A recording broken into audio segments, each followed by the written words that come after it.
नमस्कार दोस्तों, तो कैसे हैं आप लोग। आज के इस नए वीडियो में हम जिस शख्स के बारे में बात करने वाले हैं, मैं आपको बता दूं कि अगर इनके बारे में आप जानना चाहते हो तो आप इस वीडियो को लाइक कर दो और चैनल को जरूर से जरूर सब्सक्राइब कर दो। और मैं बता दूं कि अगर उन बातों को अगर आप अपने अंदर उतारते हो तो ये गारंटी मेरी है, आप भी एक सक्सेसफुल इंसान बन सकोगे अगर आप इन बातों को फॉलो करोगे अपने जीवन से रिलेट करके। तो वीडियो को स्टार्ट करने से पहले अगर आप हमारे चैनल पे नए हो तो प्लीज़ यार हमारे चैनल को सब्सक्राइब कर देना और बेल आइकन को भी प्रेस कर देना। दोस्तों, आपका ज़्यादा समय न गवाते हुए वीडियो को स्टार्ट करते हैं, आइए जानते हैं। तो दोस्तों, आज हम जिस व्यक्ति के बारे में बात करने वाले हैं उनको पूरी दुनिया में बहुत बड़े एंटरप्रेन्योर और सक्सेसफुल बिजनेसमैन के नाम से जाना जाता है, जिनका नाम स्टीव जॉब्स है, जो एप्पल कंपनी के बहुत बड़े सीईओ एंड फाउंडर भी हैं। स्टीव जॉब्स बिजनेसमैन होने के साथ साथ विश्व के सबसे बड़े मोटिवेटर स्पीकर भी हैं। वह सब लोगों के लिए एक इंस्पिरेशन है।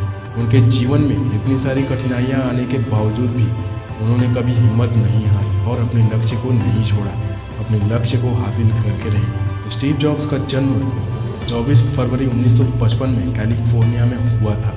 स्टीव जॉब्स के पैदा होते ही संघर्ष की शुरुआत हो गई थी। एक अमेरिकी नागरिक स्टीव जॉब्स का जन्म उनके माँ की शादी होने से पहले हो गया था।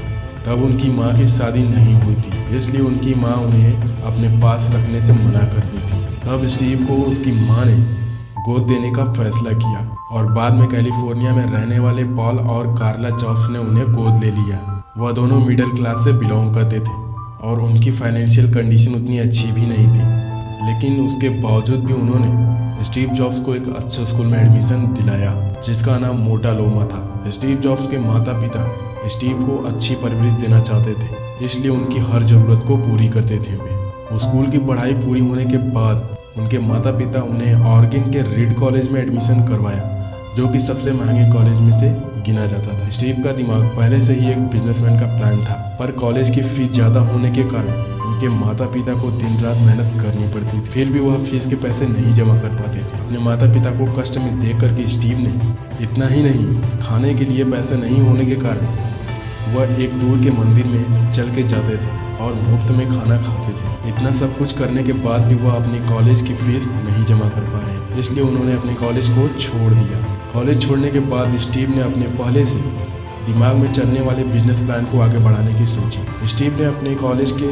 एक दोस्त जिसका नाम वोजनियाक था उसके साथ मिलकर तकनीकी कार्य करने लगे। स्टीव अपने रीड कॉलेज के दोस्त के साथ 1974 में आध्यात्मिक ज्ञान के लिए भारत आए। तभी वह नीम करौली बाबा को मिलने के लिए उनके आश्रम पर गए। वहाँ जाके उन्हें पता चला कि उनकी 1 साल पहले ही मृत्यु हो गई थी। उसके बाद स्टीव ने हैडा खान बाबा जी से मिलने का निर्णय लिया और वह भारतीय पारंपरिक रीति के अनुसार जीवन जीने लगे। उन्होंने अपना सर तक मुंडवा लिया था और भारतीय वस्त्र पहनना शुरू कर दिया था। भारत में कुछ दिन रहने के बाद वो फिर अमेरिका चले गए और 1976 में उन्होंने अपने पिता के गैरेज में मैकिन्टोश ऑपरेटिंग सिस्टम बनाया। स्टीव ऑपरेटिंग सिस्टम बेचने के लिए एप्पल कंप्यूटर का निर्माण करना चाहते थे, पर पैसे के कारण वह यह कार्य शुरू नहीं कर पा रहे। फिर उन्हें इंटेल और इंजीनियर माइक मार्कुला से धन प्राप्त हुआ और उन्होंने अपने प्रोजेक्ट पर काम करना शुरू कर दिया। सन 1976 में मात्र 20 साल की उम्र में स्टीव जॉब्स ने एप्पल कंपनी की शुरुआत की। माइक स्कॉट को सन 1978 में एप्पल के मुख्य कार्यकारी अधिकारी के रूप में भर्ती किया, पर स्टीव जॉब्स को यह उपलब्धियां ज़्यादा दिनों तक नहीं मिल पाई, क्योंकि 1985 में बोर्ड की बैठक के दौरान एप्पल के बोर्ड ने जॉब्स को अध्यक्ष पद को छोड़कर उसकी सभी भूमिकाओं से हटाने का निर्णय लिया। पर स्टीव जॉब्स को कंपनी से निकालने के बाद एप्पल की लोकप्रियता कम होने लगी। जिस कंपनी को स्टीव ने अपनी कड़ी मेहनत और लगन से बनाया था, स्टीव के बाद कंपनी की हालात ज़्यादा बदतर होने लगे। कंपनी से निकाल देने के बाद स्टीव ने हिम्मत नहीं हारी और उन्होंने कुछ ही साल में नेक्स्टिंग कंपनी की स्थापना की, जिसका उद्देश्य सॉफ्टवेयर बनाना था। नेक्स्टिंग कंपनी अच्छी सफलता हासिल की, पर एप्पल बहुत बड़े लॉस में डूब रही थी।